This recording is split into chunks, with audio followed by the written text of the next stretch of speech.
आज का प्रातः क्लास है 11 नवंबर 1968। अधूरी काटी हुई गाड़ी है। बरोबर आदि सनातन देवी देवता धर्म की स्थापना होती है।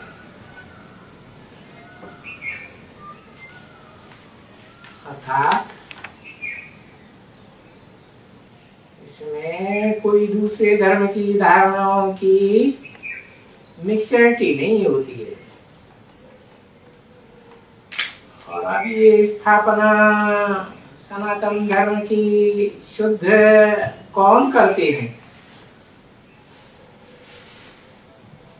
भाई वो तो भगवान ही करते हैं। भगवान के अलावा और ऐसे देवी देवता धर्म की स्थापना कौन कर सकता है? कौन नर को नारायण, नारी को लक्ष्मी बना सकता है?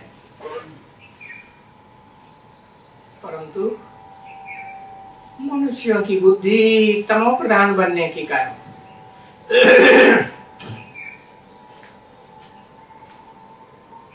भ्रष्टाचारी बनने के कारण, भ्रष्ट इंद्रियों से आचरण करने के कारण बुद्धि तमो प्रधान बन जाती है।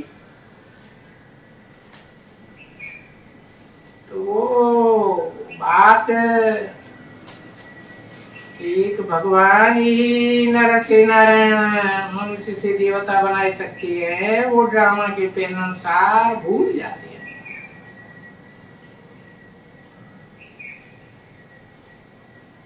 तो जब ये ड्रामा के प्लान अनुसार कहा जाता है तो फिर जो कुछ भी ड्रामा में होता है तो उसको ड्रामा के प्लान अनुसार ही तो हो गया। जैसे नाटक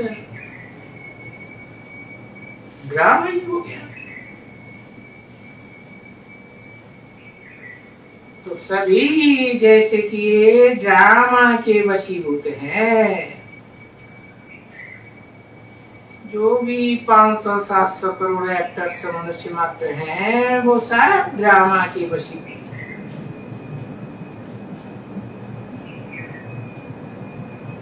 वेद का बाप भी कहते हैं कि मैं बेहदात्माओं का बाप हूं, मैं भी ड्रामा की वशीभूत हूं।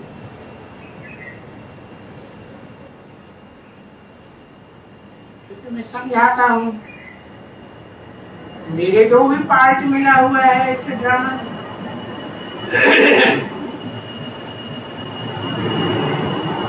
मुझे अविनाशी पार्ट नहीं मिला हुआ है, आनंद पार्ट नहीं मिला हुआ है, परंतु ड्रामा के प्लान अनुसार ही कहेंगे जो भी मिला हुआ है। तो मैं वो ही पार्ट बजाता हूँ जो धर्म पिताओं ने बजाया।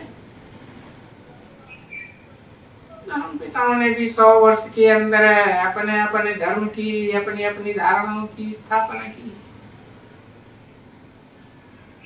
तो मैं वो ही पार्ट बजाता हूँ निश्चित समय का। बाप, टीचर और गुरु का भी मुझे पार्ट मिला हुआ। धर्म पिताओं को तो बाप का ही पार्ट मिला हुआ है। अपने अपने धर्म के फॉलोअर्स के बाप हैं। ऐसे तो नहीं जो कुछ सुनाते हैं उसको विस्तार में व्याख्या करके भी समझाते हैं। और न गुरु का उनका पार्ट है। गुरु तो उसे कहा जाता है जो गुरुत्वाकर्षण का काम करे, सबको वापस आत्मलोक में ले जाए, शांति धाम में ले जाए।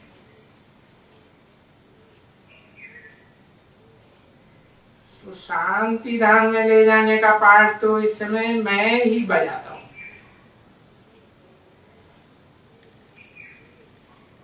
अभी है समझाने की बात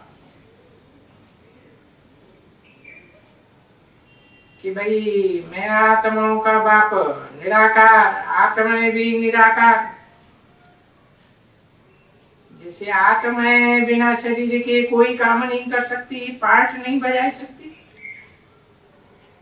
तो मैं आत्माओं का भी हृदय का बाप भी बिना शरीर धारण किए कोई पाठ नहीं बजा सकता,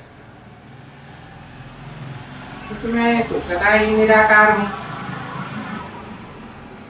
बल शरीर में प्रवेश करके पाठ भी बजाता हूं, परंतु शरीर की कर्मेंद्रियों से मेरा कोई लगाव नहीं होता। तो ये बाप का स्पेशल परिचय है, वो देना होता है कि ऐसा पाठ, तुरीय पाठ, वो तो एक ही वो सुप्रीम आत्मा है जो बजाय सकती है, और जिसको फादर भी कहा जाता है। और उन धर्म पिताओं को तो सिर्फ ब्रदर्स कहा जाता है, एक बेहद के बाप के बच्चे।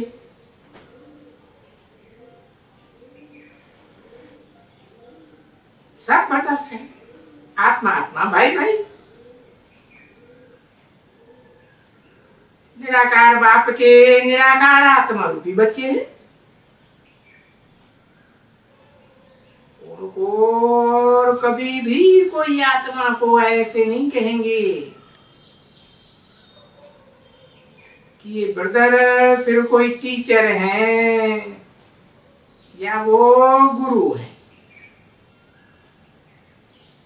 ऐसे नहीं कहा जा सकता। नहीं, एक ही शरीर के द्वारा, एक ही व्यक्तित्व के द्वारा बाप, टीचर, सदगुरु का एक ही महिमा है। और वो सुप्रीम आत्मा बेहद का बाप है, सबका बाप है। मना ऐसे नहीं कि सिर्फ मनुष्य मात्र की आत्माओं का बाप है, नहीं। जो भी प्राणी मात्र हैं, पशु, पक्षी, कीड़े मकोड़े, सदा का शरीर तो होता है ना, छोटा बड़ा, तो उसमें आत्मा तो होती है। तो सब आत्माओं का बाप है, सबका बाप है। फिर नाली स्कूल भी है, उनके अंदर सारी नॉलेज है। अब ये याद रखनी चाहिए ना बातें कि बेहद के बाप के बारे में, सुप्रीम बाप टीचर, सुप्रीम गुरु के बारे में, ये सारी बातें भूलनी तो नहीं चाहिए ना। परंतु पढ़ाई में सब स्टूडेंट्स एक जैसे तो होते नहीं है। कोई तो पढ़ाई में कच्चे होते हैं, कोई नंबरवार पक्के होते हैं। तो ऐसे कच्चे पक्के जरूर होने के लिए है। क्यों? क्योंकि ये तो राजधानी स्थापन होनी है ना, नंबरवार पुरुषार्थ अनुसार ये राजधानी स्थापन हुई। और राजधानी में बड़े से बड़ा पाटधारी, बड़े से बड़ा पावरफुल राजा भी चाहिए, सहयोगिनी रानी भी चाहिए, फिर उनके बड़े बड़े वजीर है जो सहयोगी होते हैं, वो भी तो चाहिए ना, अधिकारी ढेर सारा काम संभालते हैं। और फिर इन सब की सेवा करने वाले दास दासी भी तो नंबरवार होते हैं ना। और सबसे नीचा पद है चांडाल का होता है, जो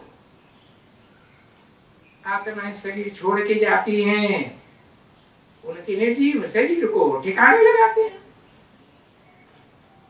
वो है सबसे नीचा पद। तो ये नंबरवार स्थापना अभी भी ऐसे योगी जैसे कल पहले हुई थी, और जिसने जैसा पुरुषार्थ किया है आत्मा ने वैसी ही होगी। अभी पुरुषोत्तम संगम युग में पुरुषार्थ कैसे कैसे करते हैं वो तो झट मालूम पड़ जाता है। कैसे स्थूल में मालूम पड़ता है, हाँ साकार में मालूम पड़ता है, ऐसे नहीं कि सूक्ष्म में मालूम पड़ता है, नहीं स्थूल में ही मालूम पड़ता है कि भाई ये जो पुरुषार्थ नंबरवार करते हैं ये ऐसे है।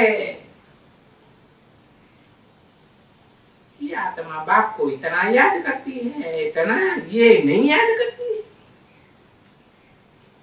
और नहीं याद करती है तो ये देवान में रहती है, अपन को आत्मा नहीं समझती है। हाँ। और जो अपन को आत्मा समझ करके याद करती है वो ये नॉलेज में अच्छी है, क्योंकि आत्माओं की बाप से वो नॉलेजफुल है, उसे आत्मा बन करके अच्छी नॉलेज देती है। तो ये समझा जाता है उनकी आत्मिक स्थिति से या उनके देहभान से, उनके देहभान के कर्मों से। क्या कहा, ये समझा जाता है उनकी एक्टिविटी से कि ये इनमें नॉलेज अच्छी है, ये अच्छा पुरुषार्थ है। तो वेद का बाप कह सकते हैं, परंतु ऐसे नहीं, वो तो डायरेक्ट कहते हैं, क्योंकि थोड़ा कोई फंक ना हो जाए उनकी, तो वो दिल सुस्त ना हो जाए उनकी।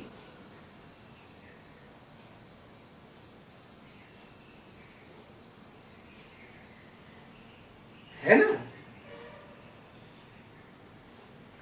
वो शांत हो जाए उस अफसोस में कि मेरे लिए बाप ने ये क्या कह दिया, और सुनेंगे वो क्या कहेंगे। तो देखो उनमें देवान आ जाएगा ना, हाँ आ जाएगा, नहीं तो बाप तो बता सकते हैं।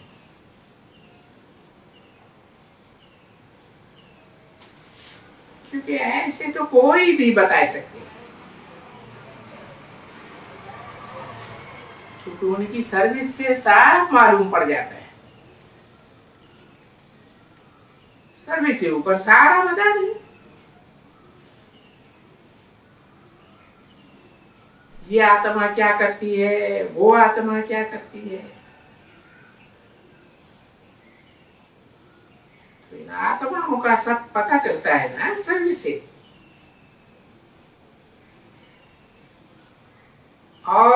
सब क्या करते हैं?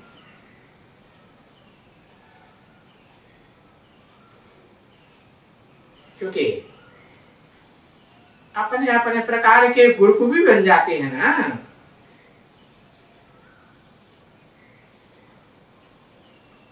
तो वो क्या मालूम नहीं पड़ सकता है? ये तो बिल्कुल ही कॉमन बात है, मालूम पड़ जाना। इसमें कोई आत्मा को नहीं जानना है, अंदरूनी की आत्मा क्या है, नहीं। आत्मा शरीर के द्वारा, शरीर की कर्मेंद्रियों के द्वारा, अथवा मन सा बुद्धि के वाइब्रेशन के द्वारा है, वो भी सेवा करती है। इसमें कोई आत्मा को नहीं जानना है अंदरूनी। ये तो उनके शरीर के द्वारा भी पता चल जाता है, और बिल्कुल अच्छी तरह से समझा जा सकता है। तो सारा सर्विस के ऊपर मदार है। मदार है ही सारा सर्विस के ऊपर।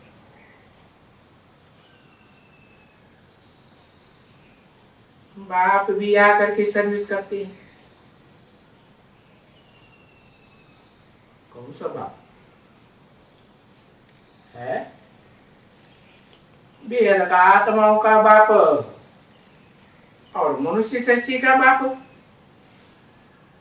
दोनों मिलकर के काम करते हैं ना सेवा का। तो क्या क्या सर्विस करते हैं तुम समझ सकते हो और जान सकते हो कि इनके पास क्या नॉलेज है।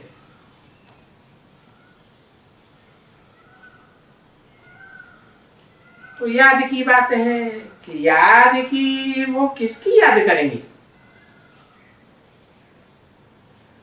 अरे ये याद तो बच्चों को करना है,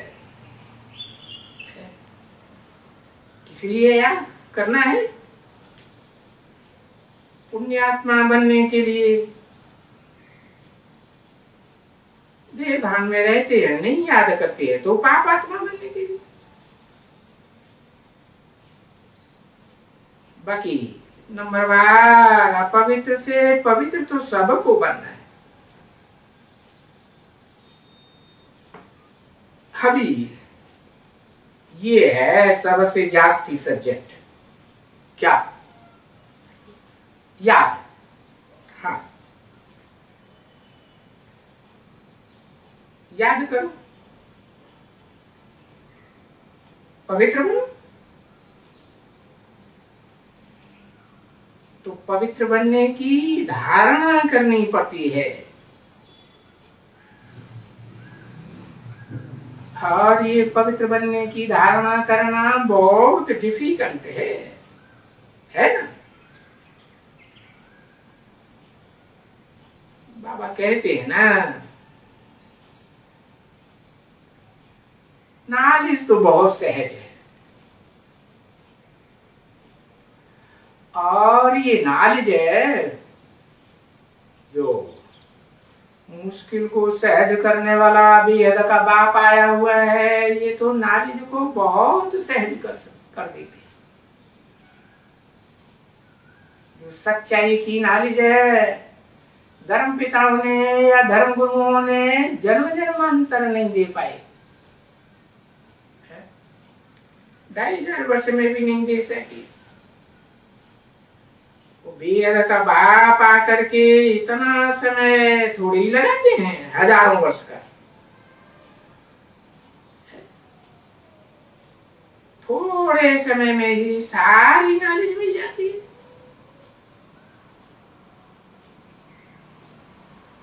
अब देखो, बाप शुरू से आए, इस बात के शुरू से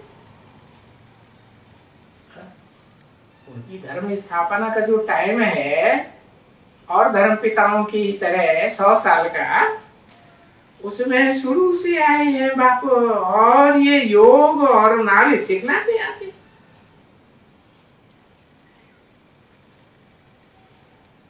योग माने याद, जिसको देखा जाता है, जिसको कर्म इंद्रियों से अनुभव किया जाता है, वो तो याद आता है। और फिर सृष्टि के आदि विधि अंत की नॉलेज सिखलाते हैं। तो अभी ये नॉलेज तो बहुत इजी हो गई है। उन धर्म पिताओं ने, उन धर्म गुरुओं ने तो लाखों वर्ष का गपोड़ा लगाई दिया, तो बहुत कठिन बात हो गई कि भाई 84 लाख योनियों के गपोड़े के कारण 84 लाख योनियों में भ्रमण आत्मा करती है, तब एक जन्म मनुष्य का मिलता है। तो नॉलेज कठिन हो जाएगी कि सहज हो जाएगी? कठिन हो गई। परंतु अभी तो बाप ने बताई दिया कि जो बीज है, जिस वृक्ष का, जिस पौधे का होता है, वही पौधा पैदा होगा ना। मनुष्य का बीज जो आत्मा होगी तो मनुष्य का ही जन्म मिलेगा।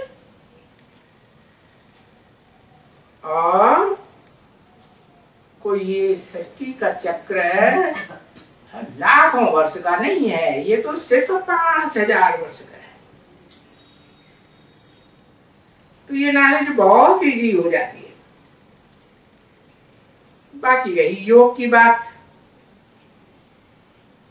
परंतु योग जिसको याद कहा जाता है, इस याद में सभी थिरकते हैं। क्यों? क्यों थिरक जाते हैं? क्योंकि नॉलेज की जो पढ़ाई है ना, जो बाप आकर पढ़ाई पढ़ाते हैं, उस नॉलेज में कोई कच्चे होते हैं, कोई पक्के होते हैं। बाकी जो पक्के होते हैं ऐसे नहीं कि वो नहीं थिरकते हैं, याद में तो सभी थिरकते रहते हैं। क्योंकि जन्म जन्मांतर का जो देहधारियों का संग किया है ना, वो संग का रंग मन बुद्धि में, संस्कार में बैठा हुआ है, वो देह अभिमान याद आ जाता है। और जब देह भान आता है तो फिर अनेक बातें पैदा हो जाती, और ये अनेक बातें पैदा भी होनी चाहिए कि भाई जब आत्मा अपन को देह समझेगी तो देह को ये भी चाहिए, वो भी चाहिए, रोटी चाहिए, पदार्थ चाहिए, कपड़ा चाहिए, मकान चाहिए। ये चाहिए चाहिए की रट लग जाती है, ये दिल में आती है ना, है? चाहिए चाहिए की बात अपन को देह में समझने से आती है, नहीं आनी चाहिए, बिल्कुल नहीं आनी चाहिए। बाप कहते हैं कि तुम तो अभी वनवास में हो। क्या ये दुनिया एक कांटों का जंगल है, दुखदाई है।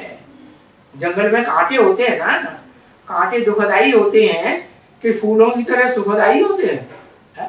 कांटे तो दुखदाई। तो ये सारी दुनिया कलयुग के अंत में आकर के कांटों का जंगल बन गई।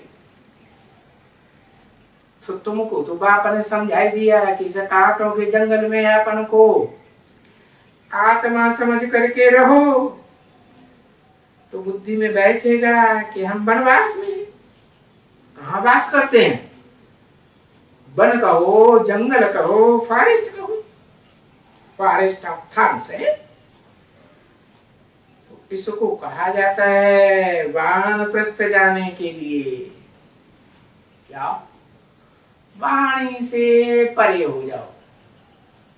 है? जब देहभान में रहेंगे तो देहधारियों का संग करेंगे, उनसे बात करनी पड़ेगी कि नहीं? नहीं करनी पड़ेगी? करनी पड़ेगी।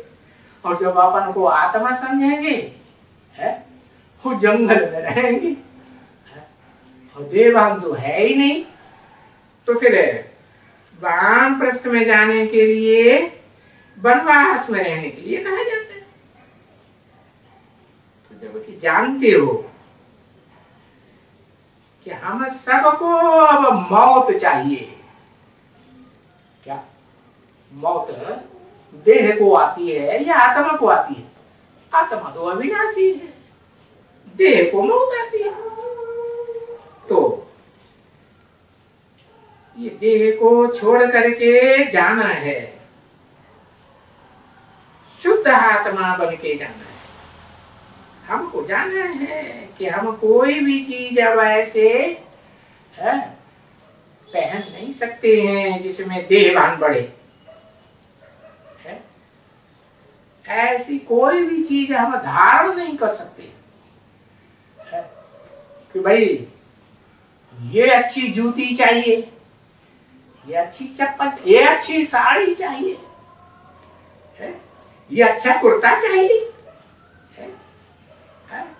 नवाबी टाइप का। क्योंकि अगर कोई भी चीज है बहुत अच्छी, तो वो देहभान खींचेगी या कम करेगी? देहभान को बढ़ाएगी, है ना? जो भी बाहरी दुनिया की चीजें हैं, शरीर भी देखो खींचता है, घड़ी घड़ी देहभान में आ जाते हैं, आ जाते हैं देहभान में है? तो इसमें मेहनत है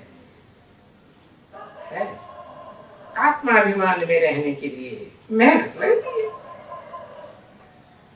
और फिर मेहनत के बगैर तो कोई इतनी बड़ी विश्व की बादशाही थोड़ी मिल सकती है। तो तुम बच्चे नंबरवार पुरुषार्थ अनुसार कल्प कल्प ये कोई कम, कोई ज्यादा, कोई मीडियम, ये मेहनत करते आए हो और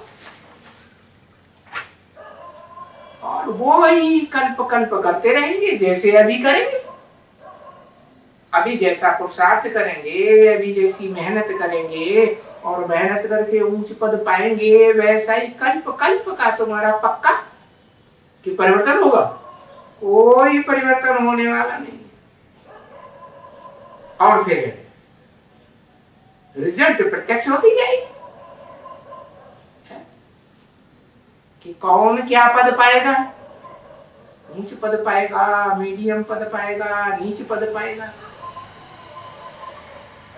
ऐसे नहीं कि रिजल्ट प्रत्यक्ष नहीं होगी, होती जाएगी। 11/11/1968 की प्रातः क्लास का दूसरा पेज, दूसरी लाइन। तो जितना जितना स्कूल का टाइम नजदीक आता है, और स्कूल में तो एग्जाम तो होता ही है, तो वो झट मालूम पड़ता है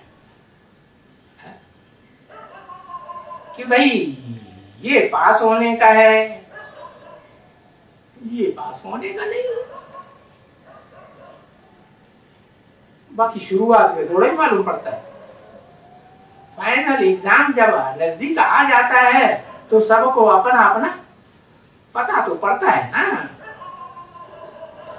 अभी पढ़ना ही शुरू किया है, पहले इतना ध्यान नहीं दिए। हाँ, इतना जरूर है कि पास्ट में जो वो आते हैं, ट्रांसफर हो जाते हैं, हो करके ट्रांसफर फिर आते हैं। तो जब ट्रांसफर हो करके आते हैं नीची कक्षा से ऊंची कक्षा में, तो फिर उनको साथियों में, उन स्टूडेंट्स में समझा जाता है कि भाई ये जो नंबरवार ट्रांसफर करके आए हैं, जरूर इन्होंने नीची कक्षाएं पास करके आए हैं ना, तो जरूर इन्होंने अच्छी मेहनत की है। इसलिए अब ये नंबरवार आए